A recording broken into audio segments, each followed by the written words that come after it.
I watched pretty much every single one of Caitlin's games early on because I am a fan. I do like good basketball. And of course, I wanted to see how she would do. Coming out of college and going into the WNBA, we as WNBA players were having basketball conversations. And everybody just took it to another place where we were attacking them as people. Sue Bird just revealed the WNBA's covert plan to discredit Caitlin Clark from the beginning. No, this wasn't a case of, oops, bad calls happen, but rather a fully fledged pre-planned circus with technical fouls, racial overtones, and blatant targeting. Clark wasn't destined to put up with this mess. Rather, it was a plan devised by those who couldn't handle her stealing the... I just don't. And it actually, we talked about this before, like the fan that went hard at Caitlin at the Connecticut Sun game in game 1 or 2, I can't remember, where there was an interaction where the fan almost got ejected. It's like, none of this is okay. And we never accept it. We never accept this on the men's side. Because jealousy and drama seem to be the WNBA's new playbook, Kathy Angelbert and her team of referees knew exactly what they were doing. Why support a rising star when you can throw her under the bus for a little extra controversy and ticket sales? Well, thanks to Sue, the dirty laundry is out and it doesn't look good. So why is it okay? We knew it was coming. This wasn't a surprise. And not just the comments that the commissioner made a few weeks ago where she basically implied that the racial tension is good for business and invoking Magic and Bird. Didn't reveal the WNBA since they had strong feelings. I feel sorry for Caitlin Clark because, let's not fool ourselves, it was a glorious, unintentional slip-up. But who is complaining? We have the juicy details we always suspected were bubbling beneath the surface. And now everything makes sense, especially in light of Bird's recent, not-so-subtle, remarks that, let's be honest, have done nothing but disparage Caitlin Clark's record-smashing rookie season. You know, the one where she practically set the league on fire with stats that most players couldn't even imagine. Higher television ratings, higher attendance figures. Ladies and gentlemen, that doesn't come courtesy of a league. It comes courtesy of the players that play in the league. And in her case, she was the most popular, which means she could have helped your bottom line, which means you should have seen that from day one and maximized it. And Bird. But Sue chose to dismiss that on her podcast as if it didn't matter, calling the league's achievement a team effort. Makes the dream work and all that, but please don't act as though Clark wasn't the one who introduced the WNBA to a whole new generation of fans. It's not good for business. It's never good for business. And sort of sidestep the question about racism and misogyny and hate that the players are receiving online, basically saying like, don't go on social media or, it's sort of not real. Bird was quick to pick up on the feeling as well. Was she just being philosophical or was she subtly criticizing Clark? It sounded like an attempt to dampen the spirits of someone who has been stealing the show and shattering records with ease. Obviously, not every, they're humans, looking at technology. Basketball is a little more complex than tennis, for instance, around technology of officiating. So we're looking at a variety of different dimensions. And then there's the nagging suspicion that this might not be merely harmless remark. Is it jealous discomfort? After all, Clark's rise hasn't been subtle. Rather, it's been meteoric. She's accomplished in a year what some players never come close to in a decade. And let's face it, for someone who's been around as long as Bird, watching a rookie steal all the attention, it could be something a little more personal or just tough love from a veteran. It may sting a little, but this is where the heat truly builds.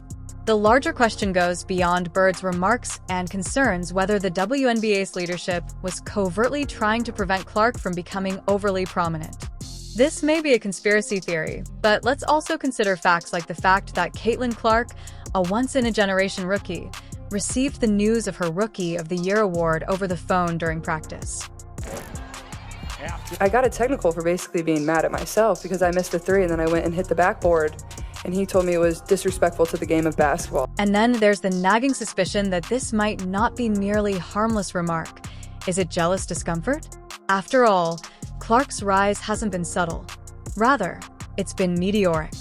She's accomplished in a year what some players never come close to in a decade. And let's face it, for someone who's been around as long as Bird, watching a rookie steal all the attention, it could be something a little more personal or just tough love from a veteran. It may sting a little, but this is where the heat truly builds. The larger question goes beyond Bird's remarks and concerns whether the WNBA's leadership was covertly trying to prevent Clark from becoming overly prominent. This may be a conspiracy theory, but let's also consider facts like the fact that Caitlin Clark, a once-in-a-generation rookie, received the news of her Rookie of the Year award over the phone during practice. Anthony Carter nearly picks off the pass, and Diana Taurasi, they'll count the bucket. And then there's the nagging suspicion that this might not be merely harmless remark. Is it jealous discomfort? After all, Clark's rise hasn't been subtle. Rather, it's been meteoric. She's accomplished in a year what some players never come close to in a decade. And let's face it, for someone who's been around as long as Bird, watching a rookie steal all the attention, it could be something a little more personal or just tough love from a veteran. It may sting a little, but this is where the heat truly builds.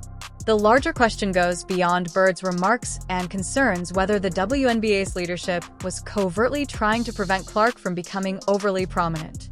This may be a conspiracy theory, but let's also consider facts like the fact that Caitlin Clark, a once-in-a-generation rookie, received the news of her Rookie of the Year award over the phone during practice. Out of college and going into the WNBA, we as WNBA players were having basketball conversations, and everybody just took it to another place where we were attacking them as people. The signs keep coming in, and they paint a picture that is not only concerning but also infuriating.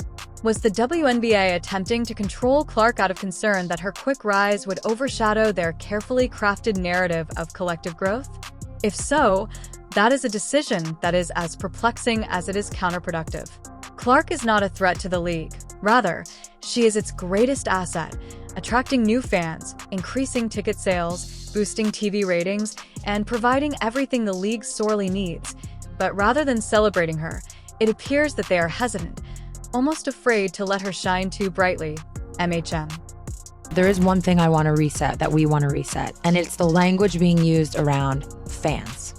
Fever fans, Caitlin fans, new fans. That actually has to go.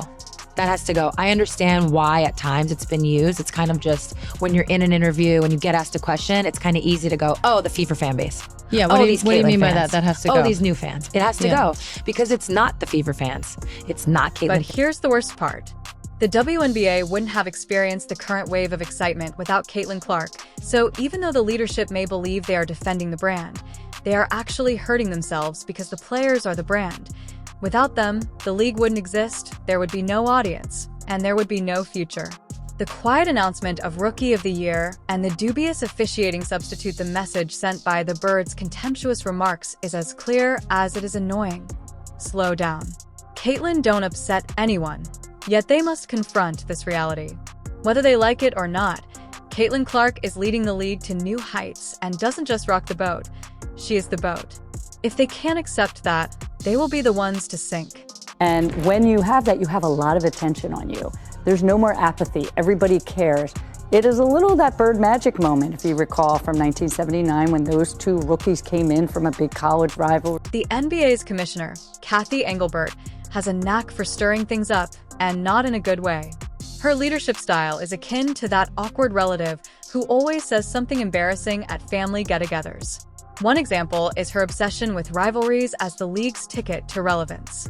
The most obvious and disastrous example is when she framed Caitlin Clark and Angel Reese as the next big thing in basketball rivalries. Think Magic Johnson versus Larry Bird, but make it needlessly racial and one white, one black. And so we have that moment with these two. But the one thing I know about sports, you need rivalry. That's what makes people watch. They want to watch games of consequence between rivals. They don't want everybody being nice to one another. It's a balance, but certainly from a marketing dollars, but corporate partners are stepping up to endorse these players much more. Gimmick, let's dissect this. Fans and analysts instantly criticized Engelbert for being tone deaf, accusing her of reducing two exceptionally talented players to their skin colors rather than showcasing their skill. Here's the worst part. Clark and Reese have both been the targets of repulsive racist taunts both online and at games. From the WNBA's perspective, The WNBA and the league office and Kathy's role specifically is basically to protect and shepherd the league, both from a business perspective, from a player welfare perspective, from a health and safety perspective, and from a growth and investment perspective. And this is where I feel like she's failed. Since nothing screams progressive leadership like utilizing racial conflict as a selling point, and Labor thought to address that, of course she didn't, but instead she essentially threw petrol on the fire, making things worse for both players. Correct criticism arrived on their podcast a little more quickly than a Clark three-pointer. Sue Bird and Megan Rapinoe didn't hold back when they attacked Angel Bird, accusing her of putting gaudy marketing ahead of player safety and mental health. Rapinoe essentially said that racial tension is good for business, echoing what everyone else was already thinking. Bird also added that leadership seems more interested in making headlines than addressing pressing problems like the hostile environments that players deal with on a daily basis. You know, the kind of things that actually matter from. I did not come out of college with the same level of popularity, scrutiny, all of it. Nobody has. Caitlin is one of one. There's zero doubt about that. She has failed. And one of Engelbert's best pieces of bad advice was telling players to avoid social media when they were confronted with hate speech and toxic discourse. Labor's response is essentially, have you tried logging off? I didn't. This is a move that is so out of touch that it might double as a meme. Players deal with bigotry and misogyny on a daily basis. Caitlin continuing to impress and she's going to break records nonstop for the next couple of years. Yeah. It's just going to be a constant record. Her racialized marketing blunders are just one aspect of the problems. In a marketing meeting, Engelbert's obsession with rivalries may seem like a good idea, but in practice, it reduces complex athletes to cheap narratives, and when those narratives rely on race, the harm is multiplied. Rather than showcasing Clark and Aryi as trailblazers for the league's future, Engelbert has made them into symbols of division, diverting attention from their talent and towards needless controversy. Engelbert's entire leadership strategy has been criticized for being more about opt. They decided that they were going to let her know she was Rookie of the Year with a phone call in Connecticut during a practice before a playoff game. You can't make this up. The fact that this strategy is escalating fan wars doesn't help. With her remarks regarding toxic Caitlin fans, Sub Bird fanned the flames by claiming that the newcomers were at odds with the league's established community rather than acknowledging the WNBA's increasing appeal. Instead of bringing fans together, Bird's comments came out as condescending and alienated them. Critics have noted how this narrative of fan toxicity just serves to widen gaps, transforming what ought to be a celebratory time into yet